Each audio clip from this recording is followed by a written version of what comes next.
umqeqeshi weMamelodi Sundowns uMiguel Cardoso ukuvumile ukuthi wenza iphutha emazwini akhe mayelana nokugcwala kwezihlwele eLoftus Versfeld Stadium ngesikhathi bedlala emlenzeni wokuqala wesemifinal yeCAF Champions League ne-Al Ahly.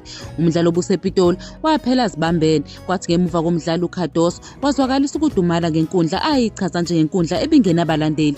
Inkulumo yasuswa omkhulu umsindo kubalandeli beSundowns, ikakhulukazi ezinkundleni zokuxhumana. Ngaphambi komdlalo ozoba seCairo, uCardoso usihoxisile istatement sakhe evuma ukuthi wayengabonanga kahle enkundleni, ukucacisile ukuthi yize inkundla yayibonakala inabalandeli abayingcosana ekuqaleni komdlalo yaphinde yagcwala ngokuqhubeka komdlalo, futhi uveza ukuthi wayengazange sabheka okwesibili, yikho exolisa ngephutha lakhe. uCardoso ugcizelele ukubaluleka kokudlala enkundleni egcwele phama, wathi izikhathi ezifuze lezi yizo eziphilisa abalandeli bebhola nabaqeqeshi. Ulindele ukuthi iCairo International Stadium, indawo engabamba abalandeli abangafinyelela ku-75,000, ukuthi inikeze umoya oshisayo emlenzeni wesibili obalulekile.